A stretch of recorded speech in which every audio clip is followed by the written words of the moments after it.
ನಡೆದಂಥ ವಿಧಾನ ಪರಿಷತ್ ಚುನಾವಣೆಯಲ್ಲಿ ಏನು ಮಾಧ್ಯಮದಲ್ಲಿ ಅಡ್ಡ ಮತದಾನವನ್ನು ಮಾಡಿರುವಂಥ ಕೆಲವೊಂದಿಷ್ಟು ಹೆಸರುಗಳನ್ನು ಹರಿದು ಬಿಟ್ಟಿರುವಂಥದ್ದನ್ನು ನಮ್ಮೆಲ್ಲರ ಮತ್ತು ರಾಜ್ಯದ ಭಾರತೀಯ ಜನತಾ ಪಾರ್ಟಿಯ ಗಮನಕ್ಕೆ ಬಂದಿರುವಂಥ ವಿಷಯ.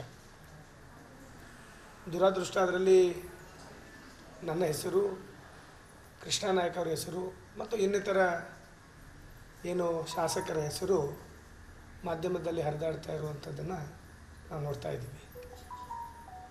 ಅವತ್ತಿನ ದಿನ ವಿಧಾನ ಪರಿಷತ್ ಚುನಾವಣೆಯಲ್ಲಿ ಏನು ಭಾರತೀಯ ಜನತಾ ಪಾರ್ಟಿಯಿಂದ 30 ಒಂದು ಕ್ಯಾಂಡಿಡೇಟಿಗೆ ಏನು ಲಿಂಗರಾಜ್ ಪಾಟೀಲ್ ಅವರಿಗೆ 30 ಮತವನ್ನು ಕೊಡುವಂತೆ, ಇನ್ನೋರ್ವ ರಘು ಕೌಟಲ್ಯ ಅವರಿಗೂ ಸಹಿತ 30 ಮತವನ್ನು ಕೊಟ್ಟು ಉಳಿದಿರುವಂಥ 3 ಮತಗಳನ್ನು NDA ಅಭ್ಯರ್ಥಿಗೆ ಕೊಡಬೇಕಂತೇಳಿ ನಿರ್ಧಾರವನ್ನು ಮಾಡಿದ್ದಾರೆ.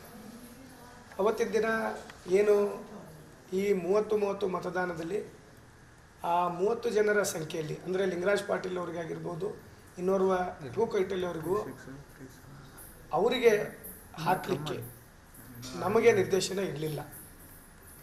ಏನು NDA ಅಭ್ಯರ್ಥಿಯಾಗಿ JDSನಿಂದ ನಿಂತಿರುವಂಥ ಗೋವಿಂದರಾಜು ಅವರಿಗೆ ನಾನು, ಕೃಷ್ಣ ನಾಯಕ್ ಅವರಾಗಿರ್ಬೋದು, ಇನ್ನೋರ್ವ ದುರ್ಯೋಧನ ಐಹೊಳೆ ಅವರಿಗೆ ಮತವನ್ನು ಮಾಡಲಿಕ್ಕೆ ಮೇಲಿನಿಂದ ಆದೇಶ ಬಂದಿರೋದ್ರಿಂದ ನಾವು 3 ಜನ ಹೋಗಿ ಏನು NDA ಅಭ್ಯರ್ಥಿಯ ಪರವಾಗಿ ಪ್ರಾಮಾಣಿಕವಾಗಿ ಮತವನ್ನು ಚಲಾವಣೆ ಮಾಡಿದ್ದೀವಿ. ಆದರೆ ಅವತ್ತು ಏನು ವಿಧಾನ ಪರಿಷತ್ ಚುನಾವಣೆಯ ದಿನದಂದು ಸಾಯಂಕಾಲ ಸಮಯದಲ್ಲಿ 7-8 ಗಂಟೆ ಸುಮಾರಿನಲ್ಲಿ ನಮ್ಮ ಹೆಸರುಗಳು ಹರಿದಾಡುತ್ತಿರುವಂಥ ದುರದೃಷ್ಟ. ಅಂದು ಆ 30 ಅಂದರೆ ಲಿಂಗರಾಜ್ ಪಾಟೀಲ್ ಸರ್ ಅವರಿಗೆ 3 ಮತಗಳು ಅಡ್ಡ ಹೋಗಿರುವಂಥದ್ದು ಮತ್ತು ರಘು ಕೌಟಲ್ಯ ಅವರಿಗೆ 1 ಮತ ಏನು ನಿಷ್ಕ್ರಿಯವಾಗಿರುವಂಥದ್ದು, ಅಂದರೆ ಯಾವುದಕ್ಕೂ ಕೌಂಟ್ ಬರದೇ ಇರುವಂಥದ್ದು ಆಗಿರುವಂಥದ್ದು. ಈ 4 ಜನ ಭಾರತೀಯ ಜನತಾ ಪಾರ್ಟಿಗೆ ಇವತ್ತು ಮೋಸವನ್ನು ಮಾಡಿರ್ಬೋದು. 4 ಜನ ಯಾರು ಅಂಥೇಳಿ ನಾವು ಕಂಡುಹಿಡಬೇಕಾಗಿದೆ. ನಾವು NDA ಅಭ್ಯರ್ಥಿಯ ಪರವಾಗಿ ನಾವು ಮತವನ್ನು ಚಲಾವಣೆ ಮಾಡಿದವರು, ಪ್ರಾಮಾಣಿಕವಾಗಿ ಅದನ್ನು ಮಾಡಿದ್ದೀವಿ. ಆದರೆ ಈ 4 ಜನದ ಹೆಸರಿನಲ್ಲಿ ಈ 4 ಜನ ಯಾರು ತಪ್ಪನ್ನು ಮಾಡಿದ್ದಾರೆ, ಲಿಂಗರಾಜ್ ಪಾಟೀಲ್ ಅವರಿಗೆ 3 ಮತ, ರಘು ಕೌಟಲ್ಯರಿಗೆ 1 ಮತ ಯಾರು ತಪ್ಪು ಮಾಡಿದ್ದಾರೆ, ಅವರ ಜಾಗದಲ್ಲಿ ನಮ್ಮ ಹೆಸರನ್ನು ಹರಿದು ಬಿಡ್ತಿರೋದು ಸರಿಯಲ್ಲ. ನಾವು ಮೊನ್ನೆ ದಿನ ನಮ್ಮ ರಾಜ್ಯಾಧ್ಯಕ್ಷರಿಗೆ ಭೇಟಿಯಾಗಿ ಮತ್ತು ವಿರೋಧ ಪಕ್ಷದ ನಾಯಕರಿಗೆ ಫೋನ್ ಮುಖಾಂತರ ಮಾತನಾಡಿ, ಚಲುವಾದ ಸ್ವಾಮಿಯವರಿಗೂ ಸಹಿತ ವಿಧಾನ ಪರಿಷತ್ತಿನ ವಿರೋಧ ಪಕ್ಷದ ನಾಯಕರಿಗೂ ಸಹಿತ ಭೇಟಿಯಾಗಿ ವಿಷಯನ ತಿಳಿಸಿದಾಗ ಅವರು ಸಹಿತ ನಮ್ಮ ರಾಜ್ಯ ಕಚೇರಿಯಿಂದ ಪ್ರೆಸ್ ಮೀಟ್ ಮುಖಾಂತರ ಪ್ಲಸ್ ಅವರವರು ಹೇಳಿಕೆಯನ್ನು ಸಹಿತ ಕೊಟ್ಟಿದ್ದಾರೆ. ಈಗ ಆಲ್ರೆಡಿ ಇವರಿಗೆ ವಿನಂತಿ ಮಾಡ್ಕೋತೀನಿ, ಯಾವುದೇ ಕಾರಣಕ್ಕೂ ಏನೂ ಆಧಾರ ಇಲ್ಲದೇ ದಯವಿಟ್ಟು ಯಾವುದೇ ವಿಷಯಗಳನ್ನು ಹರಡಿಸಬೇಡಿ ಅನ್ನೋದು ನನ್ನ ವಿನಂತಿ.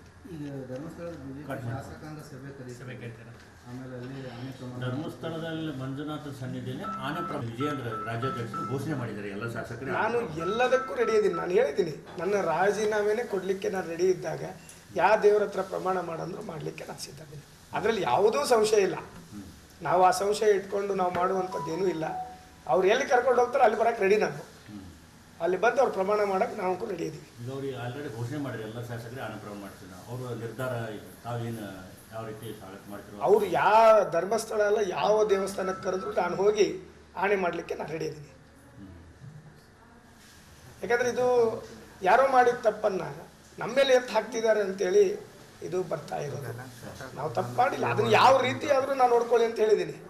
ನಾನು ಫಸ್ಟ್ ಓದ್ಕೊಳ್ಳೇನೆ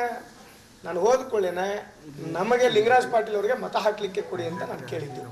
ಲಿಂಗರಾಜ್ ಪಾಟೀಲ್ ಅವ್ರು ಮತ ಹಾಕಕ್ಕೆ ಕೊಡಿ, ಅವರು ನಮ್ಮ ವಿಭಾಗದವರು, ನಾನು ಅವ್ರಿಗೆ ಹಾಕ್ತೀನಿ ಮತ ಅಂತ ಕೇಳಿದಾಗ ಅವರು ಇಲ್ಲ ನಿಮ್ಮ ಹೆಸರು NDA ಅಭ್ಯರ್ಥಿಗೆ ಹಾಕಬೇಕಂತ ಮೇಲಿಂದ ನಿರ್ದೇಶನ ನೀಡಿದ್ದಾರೆ ಅಂಥೇಳಿ ಅವರೇ ಖುದ್ದಾಗಿ ಹೇಳಿದ್ದಾರೆ. ನಾನು ಬೆಳಗ್ಗೆ ಹೋಗಿ ರಾಜ್ಯಾಧ್ಯಕ್ಷರಿಗೆ ಕೇಳಿದ್ದೀವಿ, ನಮಗೆ ನಮ್ಮ BJP ಪರವಾಗಿರುವ ಅಭ್ಯರ್ಥಿಗೆ ಓಟ್ ಹಾಕ್ಲಿಕ್ಕೆ ಪರ್ಮಿಷನ್ ಕೊಡಿ, ನಾವು NDA ಪರವಾಗಿ ಅಭ್ಯರ್ಥಿ ಬೇರೆದವ್ರಿಗೆ ಯಾರಿಗಾರ ಕೊಡಿ ಅಂಥೇಳಿ ನಾವೇ 3 ಜನ ಅವರಿಗೆ ಕೇಳ್ಕೊಂಡಿದ್ದೀವಿ. 3 ಮಂದಿಗೂ ದೊಡ್ಡನಗೌಡರು ಕೇಳ್ಕೊಂಡಿದ್ದೀವಿ, ಆರ್ ಅಶೋಕ್ ಸರಿ ಕೇಳಿದ್ದೀವಿ, ಆಮೇಲೆ ರಾಜ್ಯಾಧ್ಯಕ್ಷರಿಗೂ ಕೇಳ್ಕೊಂಡಿದ್ದೀವಿ ನಾವು. ನಾವು ಬಿ ಜೆ ಪಿ ಪರವಾಗಿರುವಂಥ ಅಭ್ಯರ್ಥಿಗೆ ನಾವು ಮತ ಹಾಕ್ತೀವಿ, ಎನ್ ಡಿ ಎ ಪರವಾಗಿ ಅಭ್ಯರ್ಥಿಗೆ ಮತ್ತು ಬೇರೆಯವ್ರಿಗೆ ಕೊಡಿ ಅಂತ ಹೇಳಿದಾಗೂ ಇಲ್ಲ ಮೇಲಿಂದ ಆದೇಶ ಇದೆ ಅನ್ನೋ ಮಾತನ್ನು ಹೇಳಿದಾಗ ನಾವು ಎನ್ ಡಿ ಎ ಪರವಾಗಿದ್ದಂಥ ಅಭ್ಯರ್ಥಿನ ಪ್ರಾಮಾಣಿಕವಾಗಿ ಹಾಕಿದ್ದೀವಿ. ಇದರಲ್ಲಿ ಯಾವುದೂ ಸಂಶಯ ಬೇಡ. ಯಾಕೆಂದರೆ ಫಸ್ಟ್ ಟೈಮ್ ನಾವು ಶಾಸಕರಾಗಿ ಆದವರು, ನಮಗೆ ಯಾವುದೇ ರಾಜಕೀಯ ಹಿನ್ನೆಲೆ ಇಲ್ಲದೆ ನಾವು ಬಂದಿರುವಂಥವ್ರು. ಈ ಒಂದು ವಿಷಯವನ್ನು ಬಿಟ್ಟು ಇಲ್ಲಿ ಕ್ಷೇತ್ರದಲ್ಲಿ ನಮಗೆ ಡ್ಯಾಮೇಜ್ ಮಾಡುವಂಥ ಕೆಲಸ ಆಗಬಾರ್ದು ಅನ್ನೋದು ನನ್ನ ವಿನಂತಿ. ಈ ಥರ ಡ್ಯಾಮೇಜ್ ಮಾಡೋರು ಯಾರು ಅಲ್ಲ ಸರ್? ನನ್ನ ಹೆಸರು ಯಾಕೆ ಹರಿಬಿಟ್ರು, ಯಾಕೆ ಈ ಥರ ಆಗ್ತದೆ? ಅಲ್ಲ, ಮಾಧ್ಯಮದಲ್ಲಿ ಬಿಟ್ಟಿದ್ದಾರೆ. ನಾನು ಕೇಳಿದೆ, ಮಾಧ್ಯಮದವರು ನಿಮಗೇನಾದರೂ ಪುರಾವೆ ಇದೆ ಅಂದರೆ ಅದಕ್ಕೇನೂ ಉತ್ತರ ಇಲ್ಲ. ಹಾಗಾಗಿ ಮಾಧ್ಯಮದವರಿಗೂ ಸಹಿತ ನಾವು ಹೇಳಿದ್ದೀನಿ, ನಾನು ಕಾನೂನು ಕ್ರಮವಾಗಿ ನಾನು ಇವತ್ತೆಲ್ಲ ನಾಳೆ ಚೀಫ್ ಸೆಕ್ರೆಟರಿವರೆಗೂ ಸಹಿತ ನಾವು ಲೆಟರ್ನ ಕೊಡ್ತೀವಿ. ಇಲ್ಲ ಅಂದರೆ ಯಾರೋ ತಪ್ಪು ಮಾಡಿದವ್ರು ಹೋಗ್ತಾರೆ, ನಮ್ಮಂಥವ್ರು ಬಲಿಪಶು ಆಗುವಂಥ ಕೆಲಸ ಆಗ್ತದೆ ಅನ್ನೋದು ನನ್ನ